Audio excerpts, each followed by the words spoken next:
Ah, você voltou para o Listen Only. É só um minutinho lá.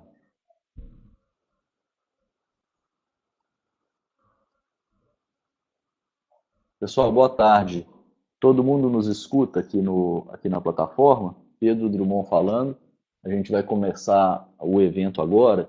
Eu gostaria de que vocês aqui no chat colocassem se está ouvindo tudo bem. Ótimo. Andressa, Kelson. O Kelson está aí. Olá, Kelson, tudo bem? Kelson também é nosso cliente aí de longa data. Obrigado pela participação, Kelson. Todo mundo aí, a Sabrina. Kleber, vamos testar o seu áudio. Você está por aí? Está ouvindo a gente bem? Fala para que o pessoal possa te ouvir também, por favor. Eu tô aqui, vocês me escutam, gente? Alô? Vamos lá, vamos ver se o pessoal te Alô? escuta também. Andressa, Letícia, todo mundo te escuta também, Excelente. Kleber. Que bom, Ótimo. pessoal. Kleber, muito obrigado. A gente já pode começar. Geralmente a gente dá esses 5 minutinhos aí para o pessoal que está entrando poder entrar, todo mundo se acomoda e a gente começa então o webinar. O tópico de hoje, né, é a estratégias para adaptação de serviços de TI. A gente vai apresentar o case da Ícaro e o Kleber, melhor do que ninguém, vai falar sobre o case da Icrotech, que é um case muito bem sucedido, segue o sucesso da Icrotech no Brasil. Nós aqui da Drummond temos muito orgulho de participar desse case, assessorando a Icro desde o começo e na operação também. E a gente vai apresentar o case como uma forma de levar ao mercado o conhecimento das dificuldades e dos desafios e da forma de suceder, né, de ir bem sucedido nesse ambiente. Tá? Vamos focar na parte, principalmente de diferenças culturais, né, Cleber? Como fazer negócio. Depois a gente lá na frente entra num aspecto mais técnico, que é de preço de transferência, chamado Transfer Price, e também registro de marcas. Eu vou fazer uma breve introdução e depois eu vou passar para o Kleber como é que vai seguir o roteiro. Fazer uma breve introdução, passo para o Kleber, eu e o Kleber vamos bater um papo aqui, ele vai falar livremente, eu vou aos poucos intercedendo para fazer algumas perguntas. E ao final eu retorno, e também ao final retorna o Denis, que é o nosso especialista tributário aqui da empresa, que atua bastante com Transfer Price, que é um tópico muito importante de todo esse exercício, tá bom? Pessoal, quem é a Drummond? Por que a gente está aqui com a Softex e com o Kleber? A Softex é uma grande parceira desse evento, e aí eu queria agradecer diretamente, especificamente a Sabrina. Sabrina deve estar aqui na audiência, é uma grande parceira. Muito obrigado, Sabrina, pelo convite novamente, pela ideia do webinar, por nos ajudar a colocar de pé, pelos convites a todas as empresas aí da Softex. Quem é a Drummond? Nós somos uma consultoria jurídica e contábil especializada na internacionalização de empresas brasileiras para os Estados Unidos e americanas para o Brasil. A gente tem uma atuação muito forte nas empresas de TI em geral, porque a internacionalização de produtos, né, de software e tecnologia em geral é muito rápida, ela é mais fácil do que um produto de prateleira mesmo, por exemplo, comida, máquinas, peças. O produto ele tem um ciclo de internacionalização mais longo e o serviço, licenciamento e etc., tecnologia é mais simples, embora não seja trivial, né? E o Kleber vai falar aí dos desafios. Nós temos escritórios nesses lugares, tá? Boston, Miami, Orlando, São Francisco, Nova York, São Paulo e BH, e focamos nessas 4 linhas de negócio aí que vocês estão vendo. Falando um pouco do Kleber, eu não conheço absolutamente nada dele como guitarrista amador, que ele tá aí, tá, Kleber? Mas como não posso opinar com você como guitarrista amador. E tenho receio de que se eu soubesse, não poderia opinar muito bem, viu, Cléber? Tá Mas bom. como empresário, é um homem de muito sucesso. E, Kleber, fazer de público aí um elogio a você. A empresa é muito profissional, trabalha muito bem. Em todos os lugares, todas as vezes que a gente participa com a Icro, seja onde for, a Icro é sempre uma referência. E você é uma referência de mercado. Então, fico muito feliz em poder levar ao público em geral a sua participação. E eu vou deixar você se apresentar e tocar. Eu vou acrescentando aí pitadas à sua experiência. Pode ser? Pode ser. Obrigado, Pedro. Gente, bom dia. O Pedro foi extremamente bondoso na apresentação, não acho que eu mereço, mas vamos lá. Rapidamente contando sobre mim, eu sou sócio e membro do conselho da Icarotech, né? Fundamos a empresa há 21 anos atrás. e estamos aí nos últimos 4 para 5 anos bastante empenhado em desenvolver negócios fora do Brasil, especialmente no mercado americano. Né? Como um dos efeitos colaterais dessas empreitadas no mercado americano, inclusive, foi o recente spin-off que a gente está fazendo, criando uma startup chamada Accelera Labs, na qual eu vou estar atuando como CEO, inclusive full-time.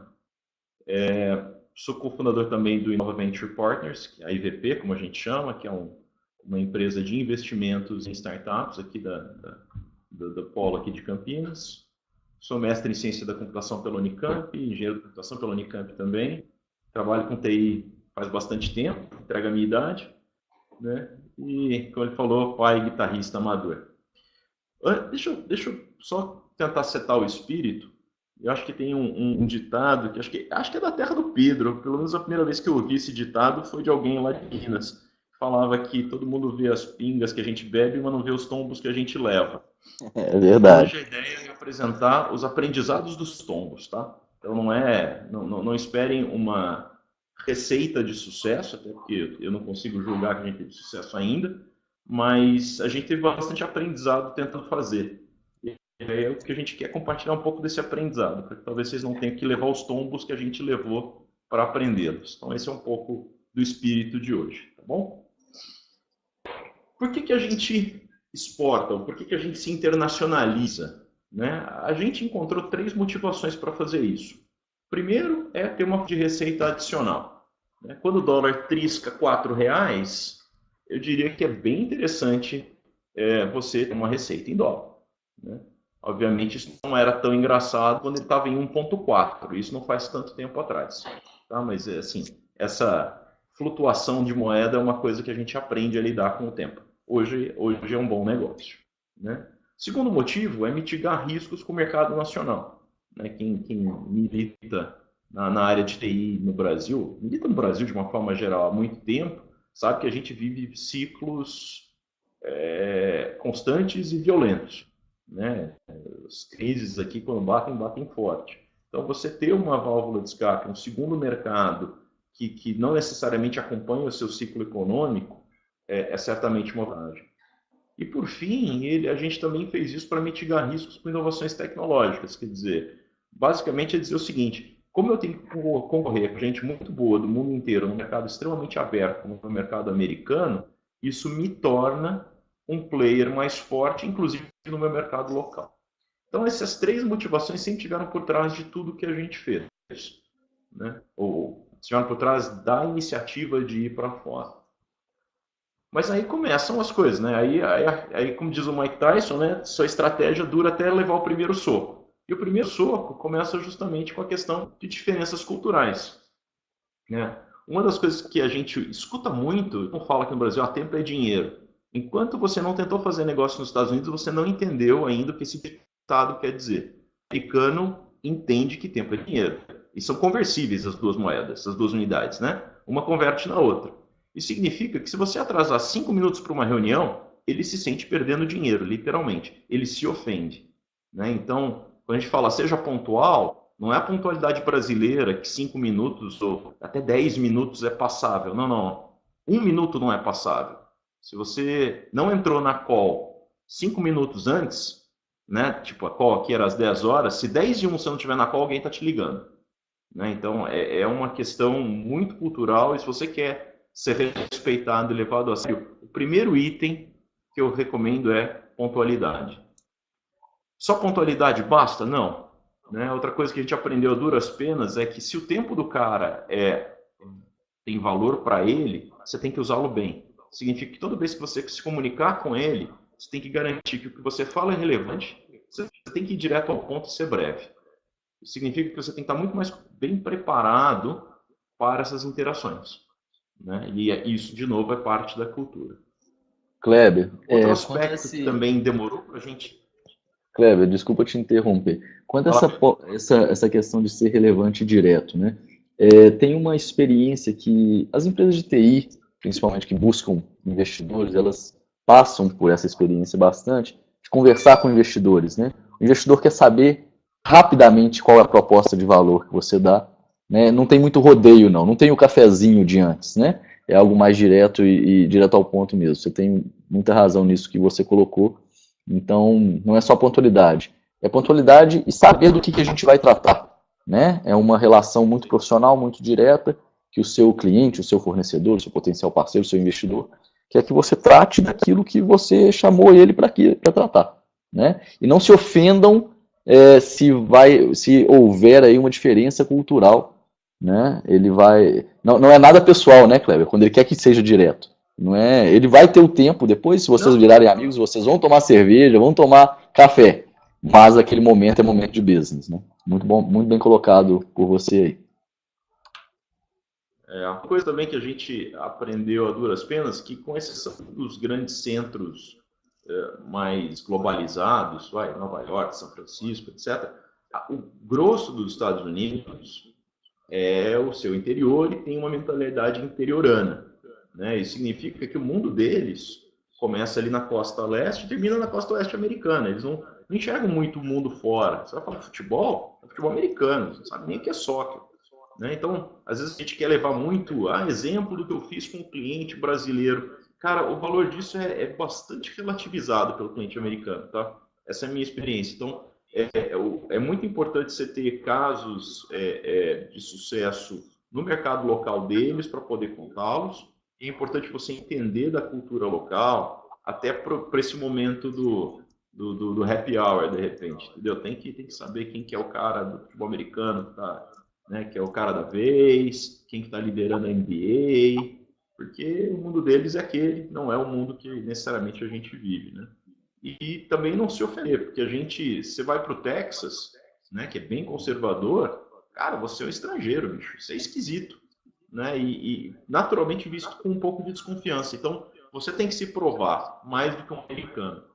Então, volta na questão da pontualidade, em ser direto, em ser objetivo, em ser responsável, em ser tecnicamente capaz. A gente passa por esse momento de desconfiança e tem que superá-lo, não tem jeito, tá? Assim, não se ofendam, that's the way it is. Outra coisa, entendeu, nos Estados Unidos é que se tá difícil, você tá fazendo errado. Vou contar uma história para vocês. A gente foi fechar um contrato com uma multinacional americana e aí veio aquele contrato guarda-chuva, né, que a gente tem que assinar. E dentro desse contrato guarda-chuva eles pediam 6 seguros. Cara, eu nem lembro mais o nome de todos os seguros, mas assim, de responsabilidade civil até seguro de frota de automóvel, sendo que a gente não tem automóvel lá. E aí, o que a gente faz, né? Como bom brasileiro que conversa aqui com a seguradora local, seguradora local não, com a seguradora multinacional que te atende no Brasil e pede para ela estender seu contrato de seguro para atender o cliente americano. Resultado da história, leva 6 meses e dos 6 seguros que você pediu, ela te manda a cotação de um no valor que é inviável. Aí você para e pensa, sua esposa falando, que se você está abrindo pacote de supermercado, dificuldade nos Estados Unidos, você está fazendo errado. Então, estou fazendo errado. Você vai para a internet, digita o nome dos seguros, descobre que tem a Geico, que você já deve ter ouvido propaganda na TV, tem lá online um formulário, você preenche o formulário, 20 minutos depois, com cartão de crédito, você contratou 3 dos 6 seguros. Se está difícil, é porque você está fazendo errado. Então, assim, as coisas são feitas para funcionar. Essa é uma vantagem da cultura americana. Se você está achando que algo está complicado, provavelmente você está fazendo do jeito errado. Outro aspecto cultural americano muito interessante e difícil da gente lidar é a questão da assertividade e da autoconfiança. Eu tenho um amigo que diz que os americanos são muito bons em se vender. Né? A primeira coisa que eles aprendem a se vender é a si próprios. E eles fazem isso com alguma tranquilidade. E ele alega que isso vem de educação, né? Desde criança, na escola, eles têm aqueles exercícios de show and tell. Né? Você leva alguma coisa para a sala de aula e apresenta para os amigos. E vai se acostumando a esse ambiente em que você tem que dominar uma plateia e tem que apresentar seu ponto de vista. Então, o que acontece? Essa cultura ela foi se desenvolvendo até um ponto em que eles sempre se esmeram tanto em apresentar o seu produto, o seu serviço e a si próprios, que eles fazem isso sempre um ponto acima da realidade. É o oversell. Oversell é meio que uma cultura americana. Você fala, tá bom, e aí o que isso tem a ver comigo? Tem a ver consigo é o fato de que a audiência espera isso de você. Então, a mensagem que você mandar para ela, ela diminui um ponto, porque é ali que ela acha que a realidade está. E pior, se você for muito tímido ou muito, sabe, não assertivo, confiante, eles veem isso como uma fraqueza, como uma possível um produto inferior. Nem você acredita nele e não está conseguindo vendê-lo. Então, há que se fazer um exercício forte de saber apresentar com confiança, se posicionar com confiança, com assertividade, passar a sua mensagem, né, para que o outro lado aceite você, aceite seu produto como um bom produto. Tá? Isso para a gente não é natural, nós brasileiros não fazemos isso, mas é um aprendizado que você tem que passar se você quiser ser levado a sério. Tudo Kleber, bem, até que... só acrescentar, Kleber, dois pontos que eu gostaria de acrescentar aí, muito interessantes, os quais você passou, seguros, tá? E essa questão da assertividade. Primeiro ponto para o pessoal ficar sempre atento. A extensão e a capilaridade dos seguros exigidos nos Estados Unidos é muito maior do que no Brasil. Então, os prestadores de serviços têm seguros, as empresas têm seguros, solicita-se seguros, né? Nós, como advogados americanos, contadores, temos seguros, o seu prestador de serviços vai ter seguro. Aqui a gente não tem uma... no mercado americano, é esperado que você tenha os seguros para a proteção do seu parceiro, né? Eu costumo brincar, não se faz mudança nos Estados Unidos, não se faz uma obra dentro da sua casa sem aquele prestador de serviço ter seguro. Quem te exige é o prédio. O prédio não deixa o seu prestador de serviço entrar sem esse seguro para consertar uma pia. Então, seguros é um ponto importante da sua operação e há seguro para tudo, né? Se você tiver dificuldade em achar, está fazendo errado. Um outro ponto que vem desde o berço mesmo, e eu quero contar uma historinha.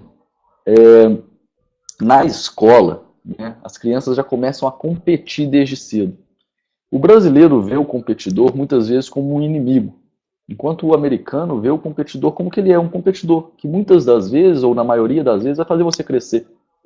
Então, na escola, como você falou, a criança entende a assertividade como uma característica da competição, e a competição é saudável.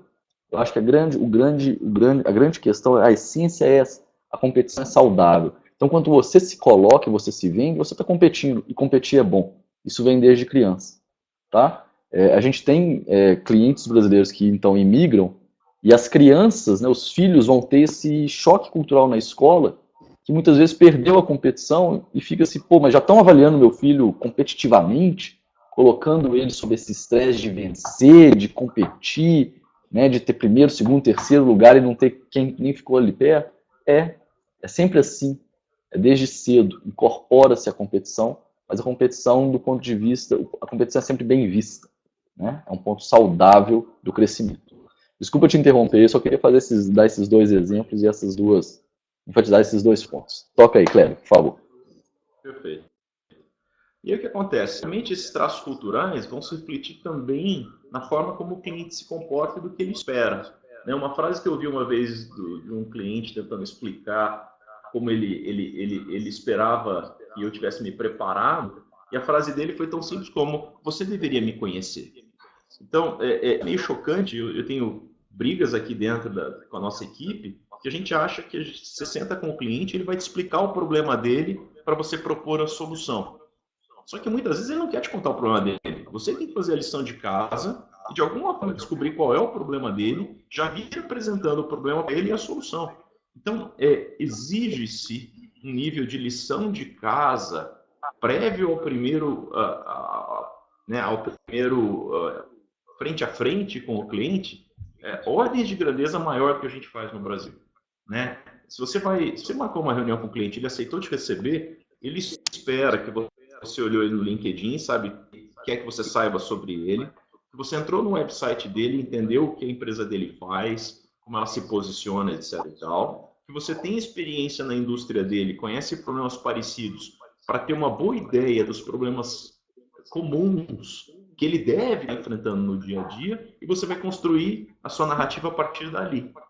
Então, de novo, isso nada mais é do que um desdobramento do item cultural de respeitar o tempo.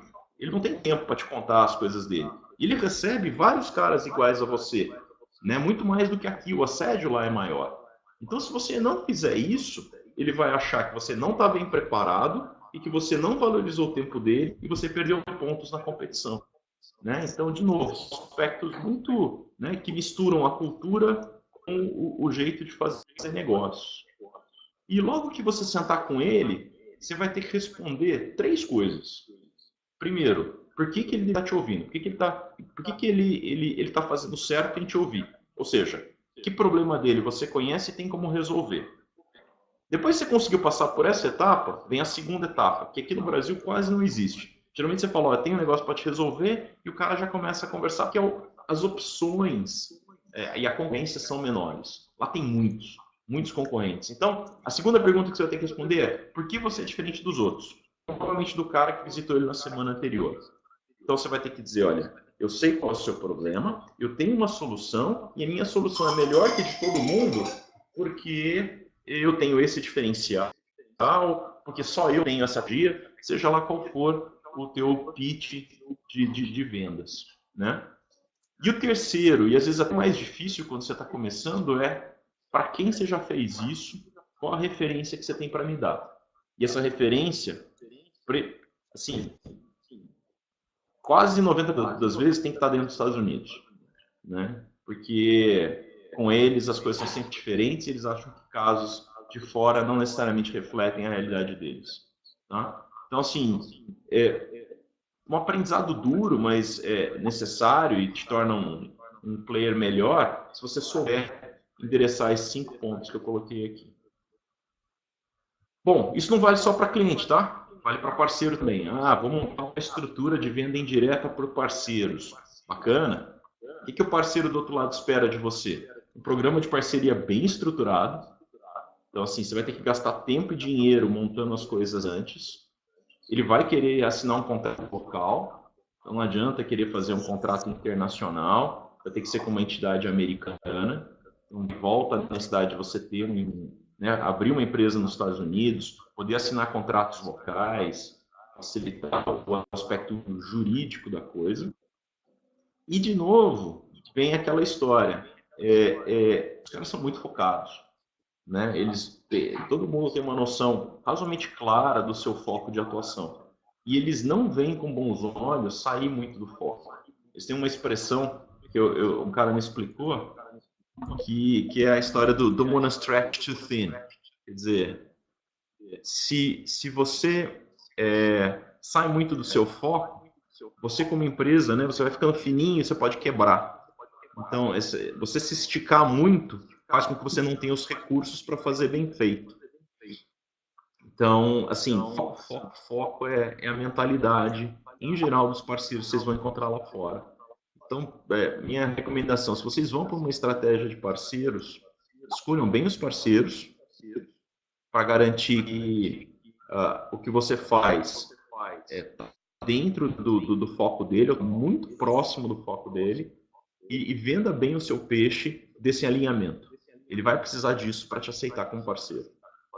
Ô, Kleber, uma coisa, desculpa te interromper novamente, uma coisa importante sobre esse ponto de parceiro e não chegar ao limite, é que o americano vê muito isso também quanto a valores, né? Quanto a preço mesmo. Eu não quero ter um parceiro que me cobre muito pouco ao ponto de ele se comprometer. Tem que ser bom para todo mundo. Eu sei que você vai falar um pouco de preço, custo, etc., mas tem que ser justo para todo mundo. A parceria fica de pé mesmo quando todos têm recursos suficientes para remar junto. Então, essa questão de alinhar as expectativas e o parceiro, um suporta o outro, né? Um dá o suporte para o outro. Isso é muito importante. Isso vai se refletir no aspecto financeiro do negócio. Não pode ser muito desbalanceado, porque a parceria que é financeiramente desbalanceada, ela não fica de pé. Né? Então, isso é importante que o brasileiro saiba na hora de fazer negócio, né? Que a parte financeira vai refletir esse enquadramento aí, nesse alinhamento de interesses e de esforços da parceria. Né? Tá bom, legal. Deixa eu fazer uma pergunta aqui, eu vi uns comentários de que o áudio tá baixo. Continua baixo, gente? Só para... Pessoal colocando aí, Kleber. Eu estou te ouvindo muito bem. Tá excelente. A plataforma vai e volta mesmo. Fica à vontade, Kleber. Eu acho que tá bem. Eu estou te ouvindo muito bem. Ótimo. Beleza. Voltando para a questão de expectativa de cliente, né? E aí a gente volta para aquela questão da mensagem e de valorizar o tempo. A gente precisa que a nossa mensagem seja simples, né? O americano tem esse conceito muito claro do elevator pitch, né? O que é isso? É você conseguir dizer o que você faz, sua proposta de valor e o seu diferencial no tempo que leva de você subir do térreo até o, digamos, o quinto andar do prédio. Ou seja, um minuto. Né? Então, essa assertividade na mensagem ela é super importante. E, cara, vocês vão gastar horas tentando escrever um elevator pitch. Isso eu posso atestar. Se vocês não fizerem isso ainda, direito vai gastar tempo. Vai ter que testar, vai ver como eles respondem e vai melhorar. Outra coisa, vai ter que ser relevante a sua proposta de valor. Significa que o que você está querendo vender tem que fazer sentido para aquele cliente. Tem que ser diferenciado, então você tem que ser diferente dos outros, deixar claro por que você é diferente. Lembrando que lá tem várias outras empresas que fazem o mesmo que você, porque tem. O mercado é grande, a concorrência é maior, então isso é importante. E tem que tornar tudo muito tangível, né? Ah, eu fiz isso, eu sou melhor nisso por causa disso, sou diferente por causa disso. E, by the way, olha, eu fiz isso para esse cliente, para esse, e eles tiveram esses ganhos, que são da mesma insua e estão aqui nos Estados Unidos. Se você consegue fazer sua proposta de valor com esses 4 itens, você deu o passo certo.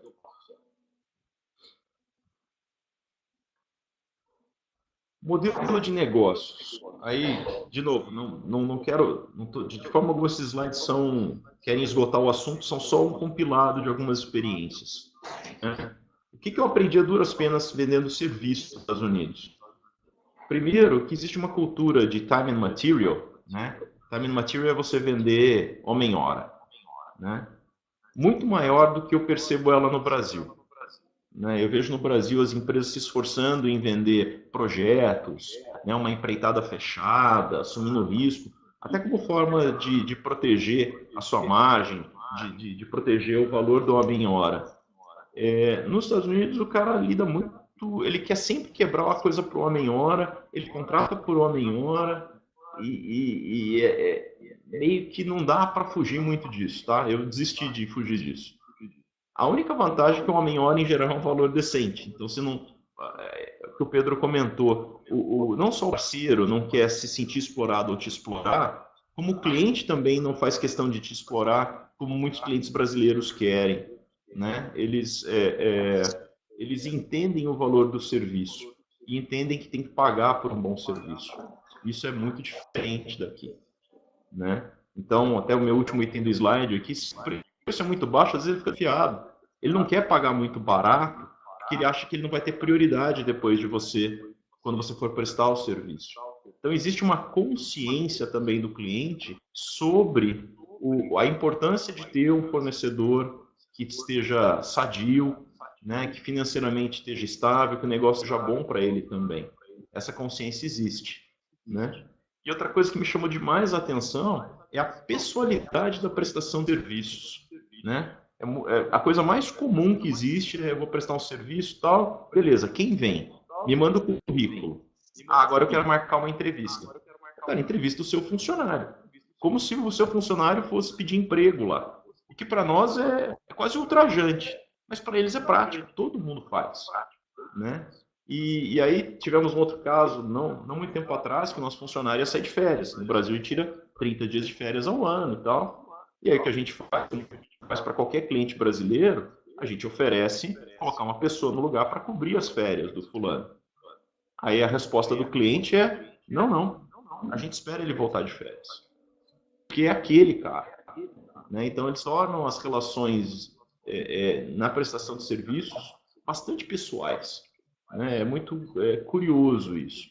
Né? Então, de novo, traços, coisas que a gente percebe no dia a dia de serviços. E uma coisa também que é interessante é que, como eles valorizam o serviço para eles tem mais valor que produto. Então, aqui no Brasil, quando a gente monta uma solução, como integrador de sistemas, etc., o valor do produto, muito comumente, supera o valor do serviço prestado. E, em geral, nos Estados Unidos se inverte essa relação. Eles pagam mais pelo serviço e menos pelo produto. Tá? É uma coisa que você pode esperar. Então, se você tem uma solução que é composta por produto e por serviço, tenha em mente que a percepção de valor dele é invertida em relação ao que é a nossa. Produto. Bom, se você vai vender produto, aí o bicho pega, porque produto tem uma concorrência altíssima no mercado lá. O que eles buscam em produto? Primeiro, baixo atrito. Eles não querem ter dor de cabeça para comprar, para usar, para pagar, para nada. Então, torne tudo muito simples. Se o cara puder contratar na internet e nunca pegar no telefone e falar com você, ele gosta. Né? Se a coisa for muito simples de instalar, muito fácil de usar, melhor. E ultimamente eu tenho percebido muito nos clientes uma certa neurose em evitar o lock-in do fornecedor, ou seja, ele ficar amarrado numa plataforma e não conseguir sair dela com alguma facilidade. Né? Óbvio que, por outro lado, os fornecedores em geral buscam situações em que eles criam um lock-in, né? Porque eles querem fidelizar o cliente, querem garantir receita a longo prazo. Mas tenham em mente que a cultura americana vem mudando e eles têm cada vez mais visto isso com os olhos. Se a gente for pensar, não é muito diferente de relacionamento, né? A gente gosta de ficar com a menina enquanto é sadio para os dois. Se não for sadio, é bom que tenha uma porta de saída. Mais ou menos isso que eu percebo hoje nas relações nos Estados Unidos. E para fechar, produto menos valor que serviço, tá? Então, é bastante comum que eles queiram pagar menos no produto, peçam descontos muito maiores quando se trata de produto, em detrimento de não pedir descontos ou pedir descontos menores para o serviço. Beleza? Aí vem o dilema, né? Como é que você prepara uma equipe para esse mundo, né? Primeiro desafio é falar a língua inglesa. E, cara, é falar bem a língua inglesa, tá? Falar de forma que seja confortável para o seu cliente te escutar. Isso significa que você vai falar sem sotaque? Provavelmente você não vai conseguir, tá? Mas pelo menos que ele seja um sotaque tolerável e que você se comunique de uma forma clara e que ele não tenha que fazer força para te entender. O que, na maioria dos casos aqui no Brasil, a maioria dos profissionais brasileiros, não é uma realidade ainda. Então, você vai ter que investir nisso. Então, dar treinamento, motivar o cara a fazer o treinamento, a fazer o curso que você paga, né? Criar momentos em que ele possa praticar o inglês dentro de casa, para estar mais autoconfiante quando for falar com o cliente. Né? Então, a gente criou uma rotina, a gente tinha reuniões de internacionalização, e elas eram feitas em inglês. No começo, o pessoal achava meio esquisito, né? Sentava todo mundo da empresa para falar inglês. Né? Mas depois de um tempo isso virou uma rotina, ninguém nem questionava mais. Aí de repente a gente começa a ver movimentações, isso foi legal, né, de áreas da empresa criando English Speaking Days, ou pelo menos períodos, né, amanhã ou à tarde de um dia em que naquela sala se falava inglês. Quando você começa a criar essa cultura de eu preciso aprender inglês, eu preciso praticar inglês, e a empresa me suporta, eu acho que você está no caminho certo.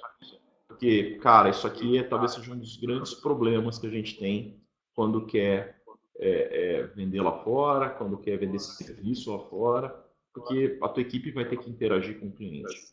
E aí não importa só que você fale bem inglês, mas todo mundo que interage com o cliente tem que falar bem inglês. Então, criem políticas, criem mecanismos, sejam criativos para fazer isso.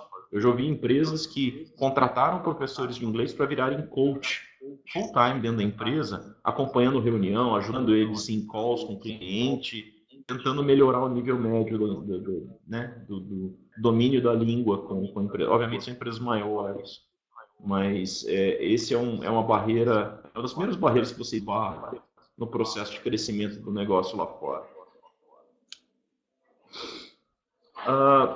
Outra coisa na preparação da equipe é tudo aquilo que eu mostrei de cultura americana, é uma coisa que todo mundo vai ter que absorver, vai ter que internalizar, né? Vai ter que entender a cultura e tudo mais. E aí, o que acontece é que alguns paradigmas têm que ser quebrados, né? A gente sempre aborda o cliente americano a partir do nosso conjunto de paradigmas, do jeito que a gente se acostumou a trabalhar no Brasil. Né? Por mais que a gente não tenha consciência disso, a gente cria mapas mentais que foram construídos no nosso contexto. Então, quando você vai para lá, você tem que aprender a quebrar esse mapa mental. Você tem que aprender a pensar como eles. Né? Como é que ele se comporta na situação? Como é que se sente nessa situação? Então, evitar ficar confiando só em analogia. Porque funcionou no Brasil, vai funcionar lá. Não. O que é um diferencial aqui, às vezes lá não é. E uma coisa que aqui todo mundo, né, take for granted, como eles dizem, né, que é comum, lá é um diferencial. Então, estar atento para perceber essas nuances é chave para você performar melhor. Né? E pode avisar a sua equipe que ela vai ser entrevistada. É chato? É chato. Pô, não estou procurando emprego, eu sei. Mas é o jeito que eles fazem as coisas. Então você vai ser entrevistado, sim. É desse jeito que a banda toca lá. Já caminhando para o finalzinho, para devolver aqui para o Pedro, que eu vou começar a pisar em território desconhecido para mim, muito mais conhecido para o Pedro. Mas aspectos jurídicos são relevantes. Assim, a gente só começou a ter um relativo sucesso quando a gente, digamos assim, quebrou a casca do ovo e falou, beleza, vamos, vai. Cria uma empresa nos Estados Unidos. Aí você tem empresa nos Estados Unidos, você consegue celebrar contratos locais, usando, né, o fórum, sendo o fórum de algum estado americano, escolhido pelo cliente ou por você. Você facilita a vida dele, que agora a transferência bancária que ele faz é para um outro banco dentro dos Estados Unidos, né? Que o wire transfer para o exterior é um negócio esquisito, né? E aí você vai começar também a ver que existe uma certa complexidade nos Estados Unidos, até pelo aspecto de ser uma federação, né? Então, minha percepção é de que as leis locais são mais relevantes do que aqui no Brasil. A gente não tem tanta diferença de um estado para o outro. Nos Estados Unidos tem muito mais. Então, esse é um aspecto que vocês começam, obviamente, a ser expostos a isso, e aí vale a pena estar bem acompanhado, bem assado. E, assim, uma coisa que eu posso aí falar da Drummond e que pra gente nos ajudou foi fazer o para, né? Tipo assim, a gente está muito acostumado em o que como é que é a legislação brasileira e tem dificuldades de entender a americana. Tem alguém que conhece as duas e fala, ó, isso aqui é o equivalente do ISSQN e esse aqui é o equivalente do ICMS, ajuda você a fazer o mapeamento e dando os primeiros passos no mundo jurídico americano. Mas o que eu tinha, acho que de mais conteúdo, para aqui, eu vou entregar a bola para o Pedro aqui, que aí ele... Obrigado, Pedro. Take it home, man.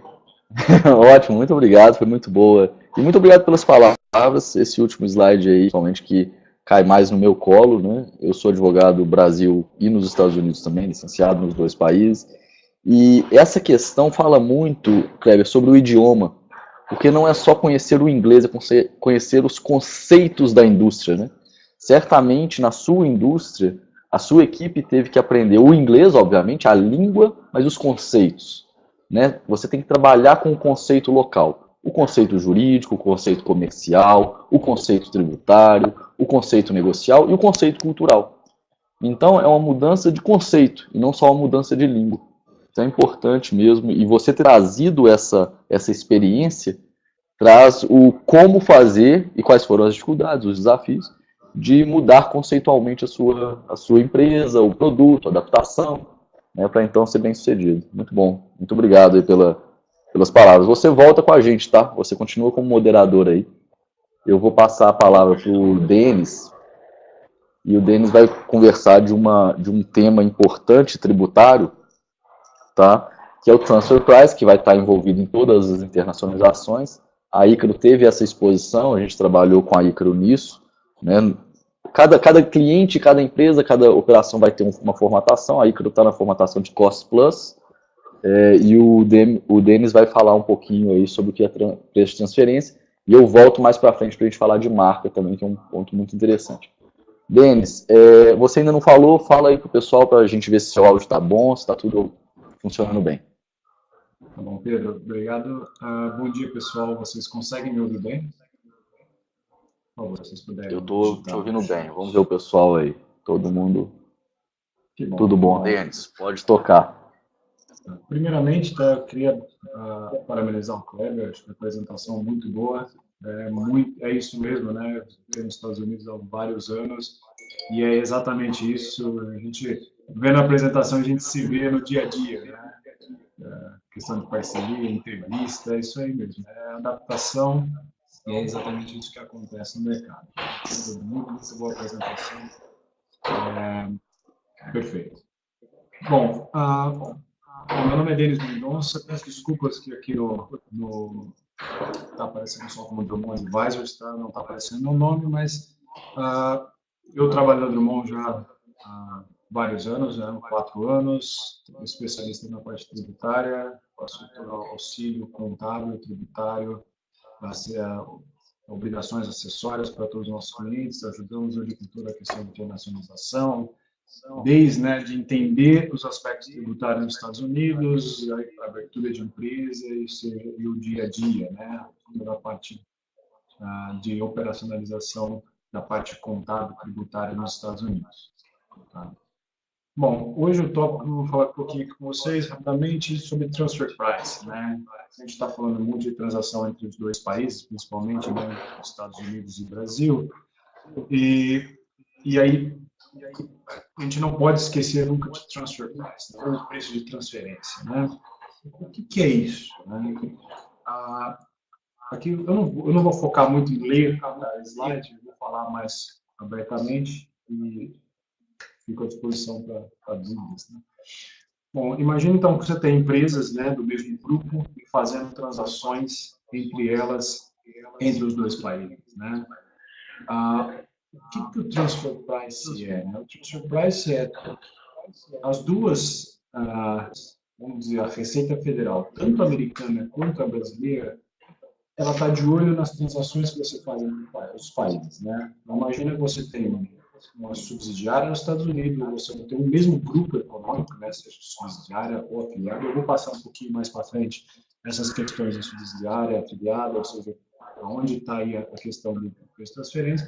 Então, você imagina que essas transações entre as empresas, ela tem que ter uma forma de regulamentação, porque senão você pode diminuir a sua renda tributável em um país e aumentar no outro, ou vice-versa. Então, ou seja, se você começa a manipular o mercado, você começa a manipular o seu resultado e aonde você vai pagar imposto.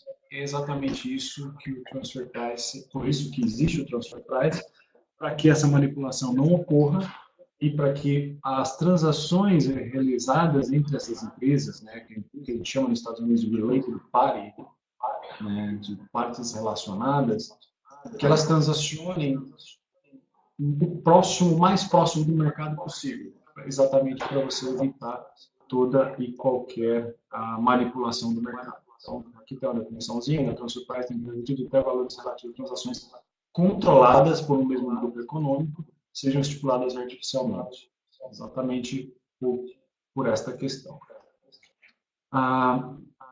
Aqui a gente fala, quando a gente tem empresas vinculadas, quando a gente fala em empresas vinculadas, então imagina que eu tenho uma empresa. Eu estou escutando áudio. Tem áudio, a gente vai falar por aqui pelo. Duda, acho que você está entrando no áudio. Desculpa. Vocês estão me ouvindo bem? Estamos, Denis. Teve alguma interferência aí no seu áudio, mas estamos ouvindo bem. Perfeito. Então, quando a gente fala em empresa, imagina quando você tem uma empresa vinculada e você compra, né, você importa esse produto por 1.000. E aí, quando você faria isso com uma empresa não vinculada ao seu grupo, você importaria por 600. Ou seja, eles querem entender o porquê disso. Né? Por que você tem uma transação que você tem preços diferentes quando você trata uma operação de uma empresa do seu grupo com uma transação com uma empresa que não está relacionada ao seu grupo. Se esse produto ele estiver realmente a um preço de mercado, não teria problema. Porém, se você consegue importar isso por 600, por que você paga mil da sua própria operação? Então, esses são os desafios, né, em termos de transfer price. Então, o que são consideradas aí pessoas vinculadas, né? Então, a gente fala assim, pessoa jurídica com matriz no exterior, pessoa jurídica com filial ou sucursal no exterior, controlado e coligado no exterior, aí a pessoa jurídica no Brasil e a PJ no exterior, né, que possui controle societário em comum. Então, esses são alguns exemplos, tá? Pessoa do Brasil, pessoa jurídica no Brasil e no exterior que possui controle administrativo em comum, né, quando pelo menos aí 10% do capital pertence a uma mesma pessoa jurídica, física ou jurídica. Aí o que a gente chama de pessoas vinculadas 2 seria, né, associações por meio do consórcio condomínio, pessoas físicas ligadas, né, que é o parentesco até o 3º grau, e agente ou distribuidor que você tenha exclusividade, né, além de aí, operação com pessoas com interposta pessoa, né, e aí é interessante, né, falar que segundo a OCDE, né, a gente fala que quando empresas independentes negociam entre elas, as condições de suas relações são determinadas pelo mercado, né? Oferta, demanda e tal. E aí, quando empresas associadas lidam entre elas, sua relação pode não ser realmente no nível do mercado, porque você tem o controle ali do preço. Então, novamente, por isso que a gente entra nas questões de transfer price, para não ter nenhuma manipulação. Aí atrás, a gente está falando de você comprar mais caro. Imagina uma empresa dos Estados Unidos comprando mais caro do Brasil. Então, você vai ter um custo maior para a sua operação americana, consequentemente, um lucro menor, pagar menos imposto nos Estados Unidos. Então, essa é a ideia para que se evite. Então, lembrando, sempre as duas receitas federais vão estar de olho, né? A americana vai estar de olho se você não está manipulando aqui nos Estados Unidos, como a brasileira, porque cada um deles quer a fatia do imposto dele, né? Bom, então, quem está obrigado, né? Então, pessoas físicas ou jurídicas residentes ou domiciliadas no Brasil que pratiquem operações com pessoa física ou pessoa jurídica, perdão, aqui, residentes ou domiciliadas no exterior, tá? Consideradas vinculadas mesmo por intermédio de interposta pessoa. Tá? Então, aí, no segundo caso, né, pessoa física ou jurídica no Brasil que realize a operação, né, com pessoa física ou jurídica que, peço desculpa, ainda que não vinculadas, né, residentes domiciliadas, independente, tá, se está em paraíso fiscal ou não. Né? Se você tem essa ligação que eu citei nos slides anteriores de um grupo econômico ou de subsidiária ou de controlada, você está sujeito ao transfer price, independente se você tem uma empresa, por exemplo, num paraíso fiscal, como as Ilhas Virgens Britânicas, Caymans ou Bahamas, por exemplo. Tá? E aí, pessoas físicas jurídicas residentes ou domiciliadas no Brasil que realizem operações, né, com pessoas físicas ou jurídicas residentes domiciliadas em países cuja legislação interna opõe a sigilo relativo à composição societária de pessoa jurídica ou a sua titularidade. Aqui, fala um pouquinho de conceito de exclusividade, né, que é um dos itens que eu citei lá atrás. Então, a gente fala que a exclusividade será contratada por meio de contrato escrito ou, na existência desse, pela prática de operações comerciais relacionadas a um tipo de bem, serviço ou direito, efetuado exclusivamente entre duas pessoas ou exclusivamente por intermédio delas. Né? De novo, né? Então, se você tem essa exclusividade, você também está sujeito ao transfer price. Tá? Pedro, a parte de transfer price, acho que era realmente, né, utilizei uns 10 minutinhos para falar em termos dos principais conceitos, tá? Eu não sei, como eu estou substituindo, né, o outro apresentador, acho que no final do slide não tem meu contato, mas eu vou colocar aqui no chat para você. Pessoal, qualquer dúvida, eu vou deixar meu e-mail, vocês podem me mandar e-mail, podem entrar em contato, eu auxilio no que for preciso, tá? Em relação a... Ótimo, Denis. Muito obrigado, muito obrigado. O preço de transferência é um aspecto muito técnico mesmo, né? Tem algumas questões de de cálculo e etc., que não é a intenção a gente entrar agora, é só esse apanhado geral mesmo. E a relação entre as duas empresas, né, Denis? O Denis colocou muito bem, são as duas empresas se relacionando, e aí existe o risco de alocação de receita ou lucro entre as duas, e aí o Transfer Price visa evitar isso. Esses temas se conversam, né?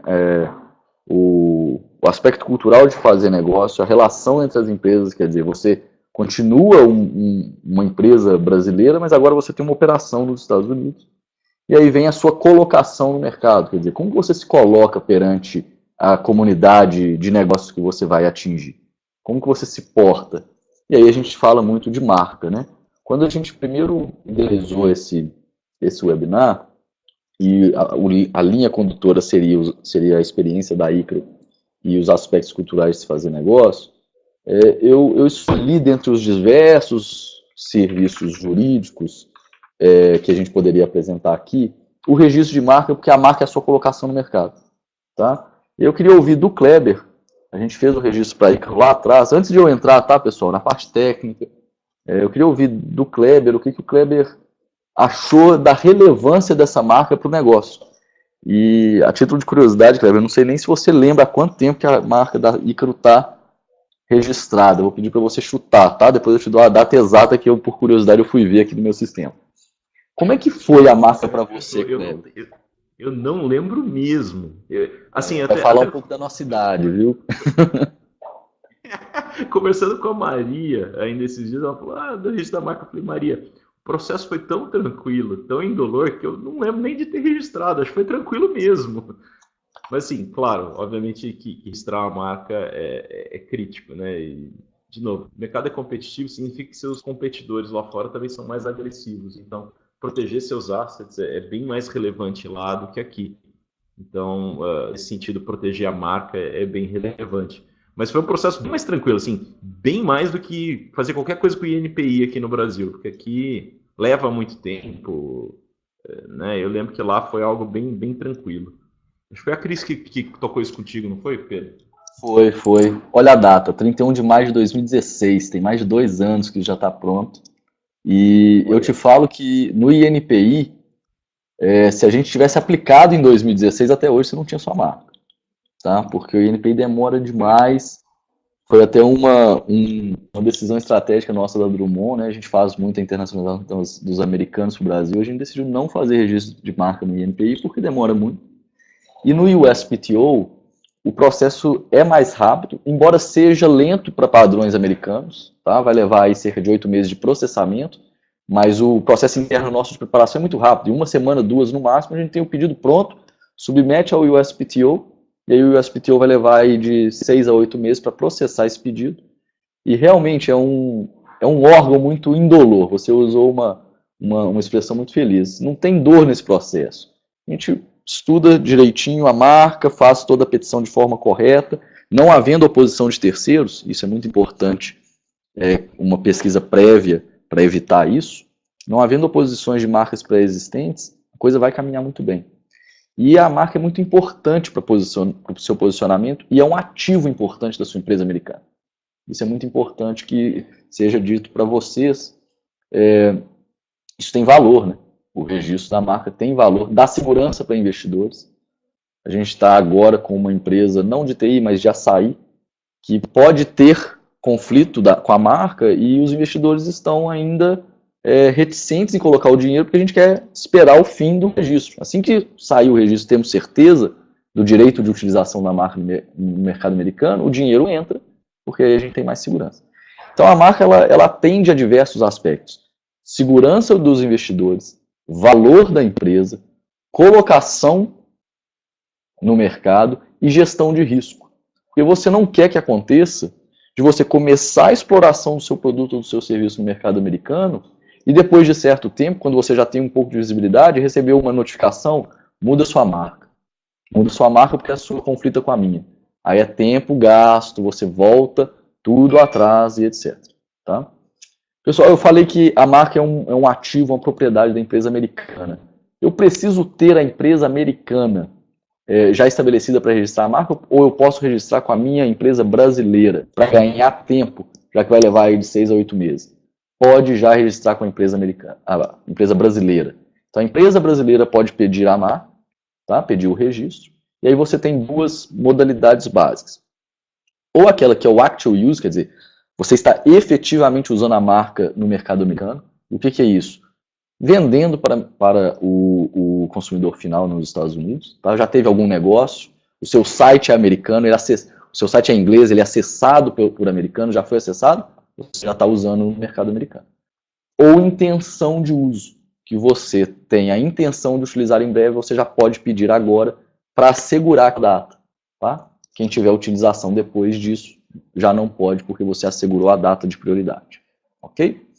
Vamos falar um pouquinho aqui, então, do registro em si.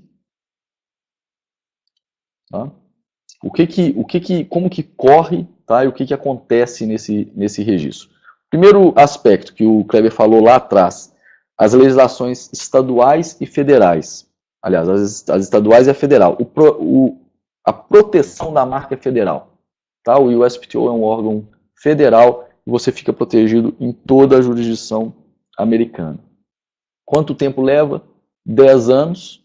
Tá? Entre o quinto e o sexto ano do registro, a gente tem que já, né, voltar a comprovar. E entre o nono e o 10º, dá entrada no pedido de renovação por mais 10 anos. É um processo simples, é um processo rápido, objetivo e que serve a propósitos muito importantes para vocês, tá? Para a empresa como um todo. A ICRO já está aí desde 2016 com isso registrado. É uma coisa que vai ajudar, e eu acredito que tem ajudado para vocês da ICRO ao se colocar no mercado americano. O seu fornecedor, cliente, parceiro, ele faz uma due diligence em você. A empresa está aberta? Há quanto tempo? Tem Certificate of Good Standing? Tá? Tem marca registrada? Vou dar um exemplo crucial para vocês. A Amazon não aceita nenhum produto no site da Amazon que não tenha a marca registrada. Então, para quem tem produto que quer vender na Amazon, começa a trabalhar meses antes para registrar, para depois entrar com isso no mercado. Tá? Procedimento simples, mas importante, que eu selecionei aqui entre os diversos serviços que a gente tinha para falar, porque vai linkar aí com o seu posicionamento perante a comunidade, que é um pouco do que o Kleber falou lá no começo, sobre o aspecto cultural de se fazer negócio. Né? Quem é você no mercado americano? Quem é a sua empresa? Qual é a sua marca? Você é um prestador de serviço? Você é um vendedor local? Você quer dar a resposta sim, sou, para o seu consumidor americano. Tá bom? Kleber, quer acrescentar alguma coisa aí a respeito da marca, da sua experiência? Como é que foi? É engraçado, né? As coisas que são ruins, duras, machucam, você lembra, guarda, parece que fica para sempre. Esse prospecto foi tão tranquilo, eu confesso que, assim, apagou da minha memória, tá muito tranquilo. É muito simples, e eu gosto de comparar a marca com um outro serviço que a gente faz bastante, que é o visto. E a gente brinca aqui internamente, que se o USCIS é a agência de imigração, que o USCIS deveria ser igual ao USPTO. O USPTO é de marcas. Por que um é tranquilo? Por que a gente brinca aqui internamente entre nós? O USCIS na imigração é um processo muito doloroso, leva tempo, tem diversas idas e vindas com a agência governamental. O USPTO, que é de marca, tem um mindset completamente diferente. Vou te dar exemplos básicos, né? No USCIS tem uma exigência de mais informações, eles te mandam um monte de documento para você acrescentar, não abrem qualquer canal de comunicação e, no mais das vezes, essas solicitações têm certas coisas absurdas, no estilo junta comercial do Brasil. Sabe como o USPTO manda solicitação de mais informações, caso você pede, né? A gente pede um registro de uma marca. Tem alguma coisa que o examinador gostaria que alterasse, ou gostaria que descrevesse melhor a marca, ou a cor que a gente indicou, na opinião dele, deveria ser outra cor, com a classificação técnica. Sabe como que é feito? Ele liga no meu telefone e fala o seguinte: Pedro, meu nome é fulano de tal, eu sou o examinador da marca X, você é o advogado responsável pela marca, na minha opinião, você deveria ter descrevido aqui, incluído essa característica, esse layout da característica, como importante para a marca. Eu falo, ok, entendido. E ele me pergunta, você está autorizado a eu mesmo fazer essa alteração que eu mesmo gostaria que fosse feita para que a gente possa aprovar a marca? Eu falo com ele, sim. Ele fala assim, ok, você receberá um e-mail confirmando a minha alteração conforme a sua autorização. Está pronto. E assim a gente segue a vida. Se todas as agências governamentais fossem igual ao USPTO, hein? Como é que seria bom a vida? Né? É isso que a gente... Eu sonho com isso todo dia, tá, Cleber? Então é realmente um processo muito bom. E você passou por ele indolor, ainda bem, tá bom?